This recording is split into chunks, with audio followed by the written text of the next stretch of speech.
சரவண பவ. அன்பர்கள் அனைவருக்கும் ஆத்ம வணக்கங்கள். இந்த பதிவு தமிழ் புத்தாண்டு பலன்கள் விசுவாவசு வருடத்தினுடைய பலன்களை 12 ராசிக்கு காணவிருக்கிறோம். தமிழ் மாதங்கள் மொத்தம் 60. அந்த வரிசையில் 39வது வருடமாக இந்த விசுவாவசு வருடம் வருது. இந்த விசுவாசு வருடம் எப்படி இருக்கும் பொதுவாக அப்படின்னு பஞ்சாங்கத்தில் சொல்லும்பொழுது நிறைய நன்மையும் தீமையும் பலன்களாக தராங்க. இந்த விசுவாவசு வருடத்துடைய ஆரம்ப மாதமே சித்திரை மாதமாக இருக்கும்.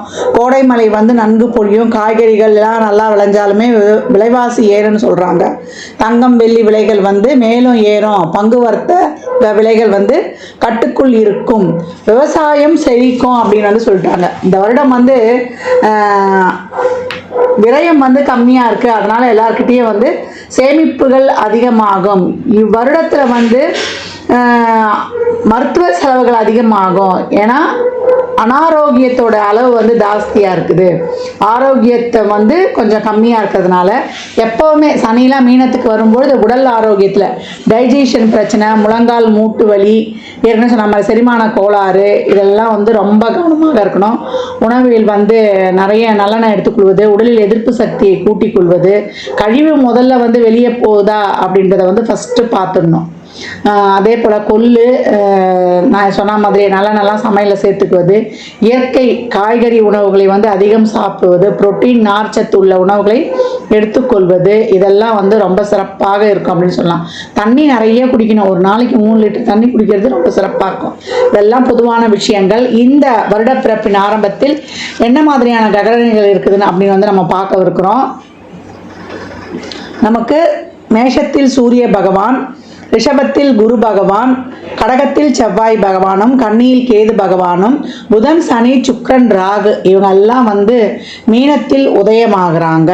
இந்த கோள்களின் கோச்சார நகர்வு எப்படிப்பட்ட பலன்களை தரவிருக்குது அப்படின்றத நம்ம அந்த பதிவில் காணவிருக்கிறோம். தனித்தனி பதிவுகளாக தரவிருக்கிறோம்.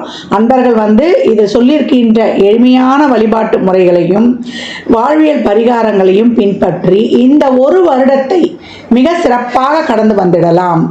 ரிஷபராசி ரிஷப லக்னத்திற்கான இந்த தமிழ் புத்தாண்டு பலன்களை காணவிருக்கிறோம். இந்த ரிஷபராசி கார்த்திகை 2, 3, 4, ரோகிணி 4 பாதங்கள், மிருகசீரிஷம் 1, 2 பாதங்கள் இருக்குது. ரிஷபராசிக்கு இந்த வருடம் மிக அருமையான வருடம். நிறைய நல்ல பலன்கள், சாதகமற்ற பலன்கள் நடைபெறும் அப்படிலாம் நிறைய பயமுறுத்தினாலும் இதை கடந்து வாழ்வில் சாதிக்கக்கூடியவர்கள் ரிஷபராசின்னு சொல்கிறோம். ஏன்னா கிரகங்களின் அமைப்பு நகர்வுகள் அந்த ராசிக்கு ரொம்ப ஆப்டாக, ரொம்ப ஆக்கப்பூர்வமாக இருக்குது அப்படின்னு சொல்லலாம். 11ல் எத்தனை கிரகங்கள் இருந்தாலும் நன்மை செய்யும். இந்த 11 அந்த அளவுக்கு ஒரு லாபத்தை தரக்கூடிய இடம்னு சொல்லலாம். இந்த காலகட்டம் இவங்களுக்கு யோகரான சனீஸ்வர பகவான் 11ல் அமர்ந்திருக்கிறார். பெரும்பாலும் நான் என்னுடைய பதிவுகளில் சொல்லுவது என்னவென்றால், இந்த சனி 11லாம் தொடர்பு கொள்ளும்பொழுது ஒரு சக்ஸஸ்ஃபுல் சர்வைவல் உங்களுக்கு கண்டிப்பாக உண்டு.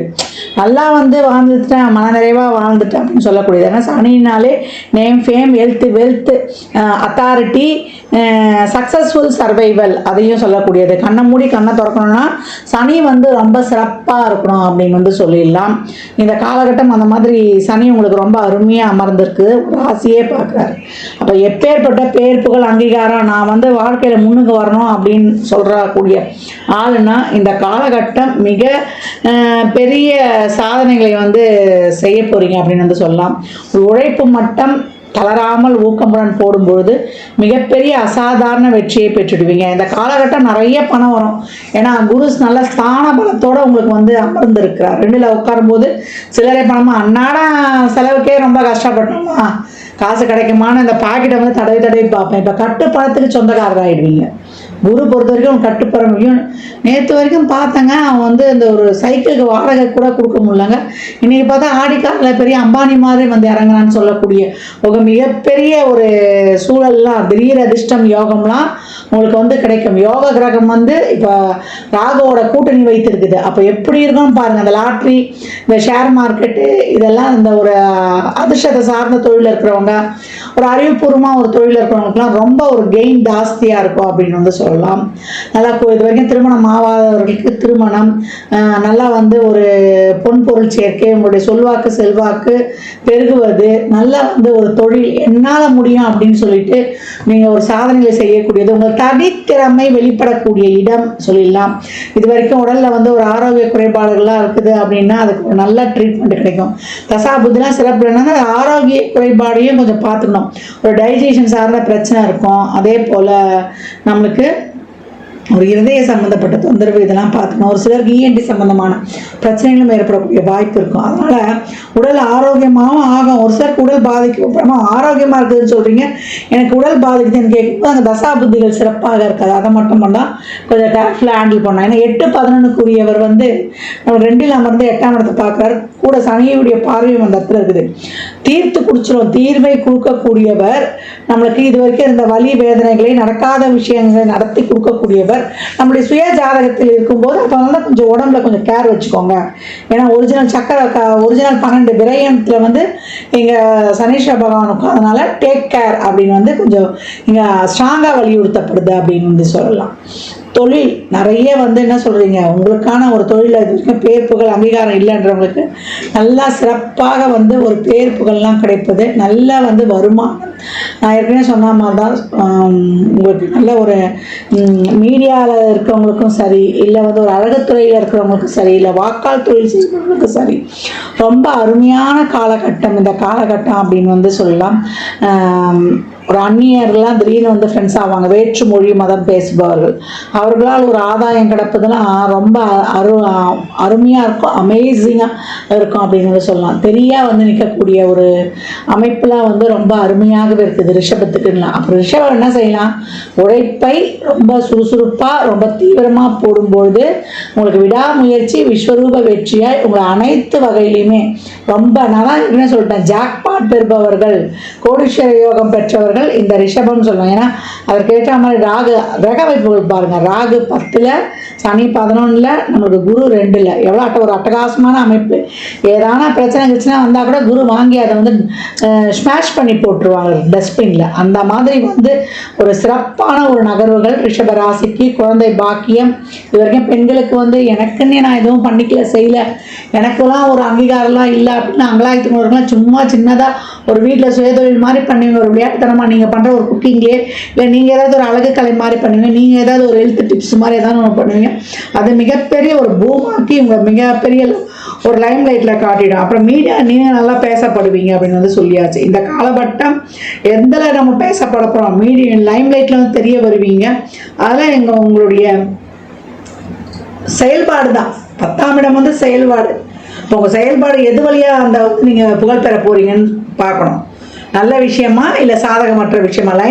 ஒரு புகழ் பெறுவது லைம் லைட்டில் வருவதில் 2 முறையிலையும் வரலாம்.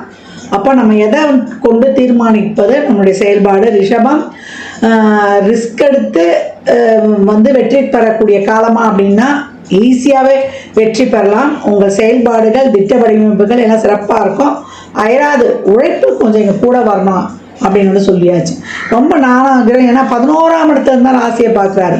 அப்போ இது வரைக்கும் இருந்த ஏதாவது ஒரு சின்ன சின்ன இதெல்லாம் கூட உங்களுக்கு வந்து நீங்கி ரொம்ப சிறப்பாக உங்களுக்கு கொடுத்துரும். வண்டி வாகனங்களில் அதே போல் ஒரு சில விஷயங்கள்லாம் கொஞ்சம் எப்போ தசாபதி சிறப்பு இல்லாத போது கொஞ்சம் கூடுதல் கவனம். உறவுகள்கிட்டையும் கொஞ்சம் அப்படியே ஒரு லாவகமாக கடந்து வந்திருக்கேன். இந்த வருடம் நீங்கள் வழிபட வேண்டிய தெய்வம் என்னன்னு கேட்டிங்கன்னா ஸ்ரீரங்கம். நம்முடைய பெருமாளை வழிபடுவது. நிறைய காரியங்கள்லாம் தடைபடுதுமா அப்படின்னா அங்கே இருக்கக்கூடிய ராமானுஜருடைய பூத உடலை வந்து பார்த்துட்டு வருவது, இல்லை வெள்ளிக்கிழமைகளில் நல்லா அலங்கரிக்கப்பட்ட அம்பாளை பார்த்து கொண்டு வருவது. அந்தாதி வரக்கூடிய 69வது பாடல். தனம் தரும் கல்வி தரும் ஒரு நாளும் தளர்வரியா மனம் தரும் தெய்வ வடிவம் தரும் நெஞ்சில் வஞ்சமில்லா இனம் தரும் நலனை எல்லாம் தரும் அன்பர் என்பவர்க்கே கணம் தரும் பூங்குழலால் அபிராமி கடை கண்களே என்ற பாடலை பாடிக்கொண்டு வரும்பொழுதும் கனகதாரா சோஸ்திரம் வெள்ளிக்கிழமையில செவ்வாய்க்கிழமையில ஓடவிட்டு கேட்டுக்கொண்டு வரும்பொழுதும் மிகப்பெரிய அபரிமிதமான செல்வ வளமையையும் நல்ல ஒரு ஆரோக்கியம் சர்வ சம்பத்துகளையும் பெறக்கூடிய ராசி ரிஷபராசி.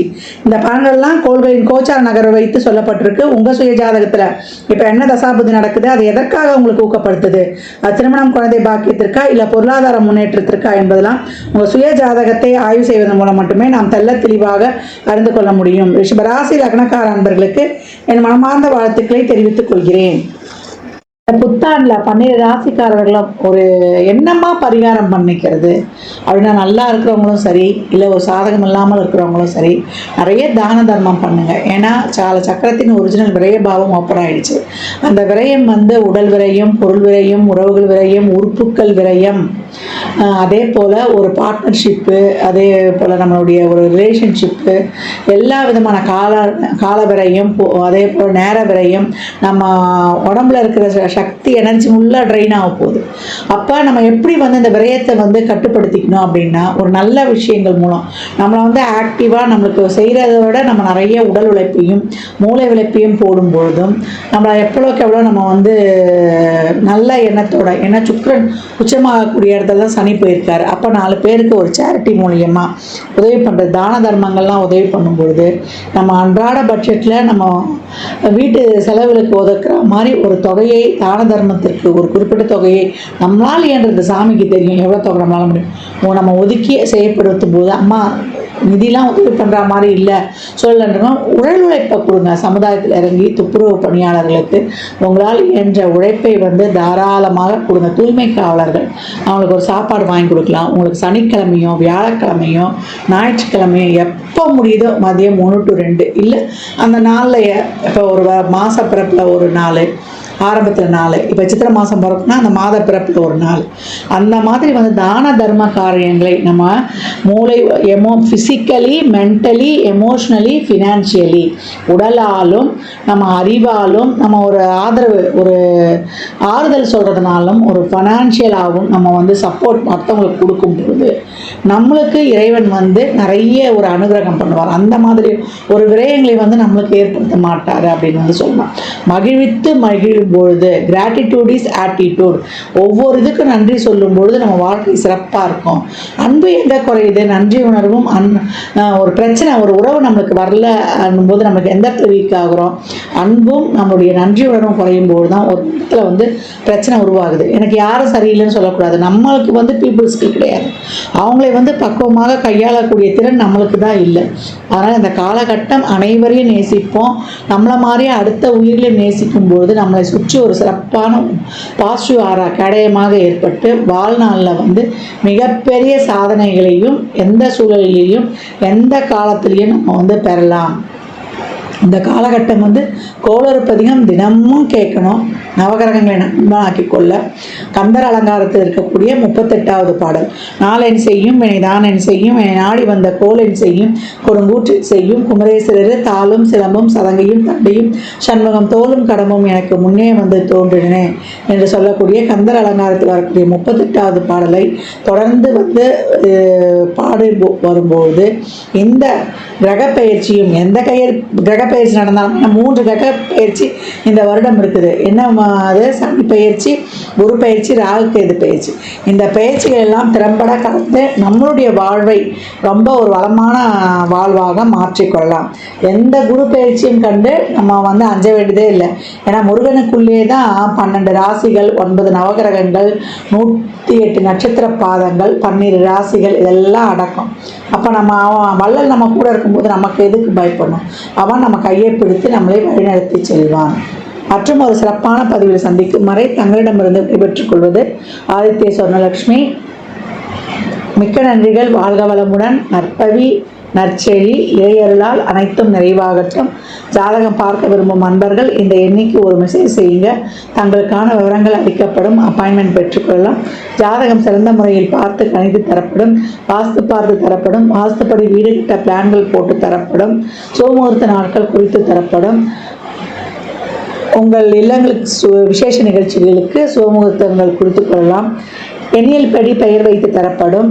பிறந்த குழந்தைகளுக்கும் தொழிற்சாலை நிலையங்களுக்கும் சிறப்பான பெயரை அமைத்து உங்கள் வாழ்வை வளமாக்கிக் கொள்ளலாம்.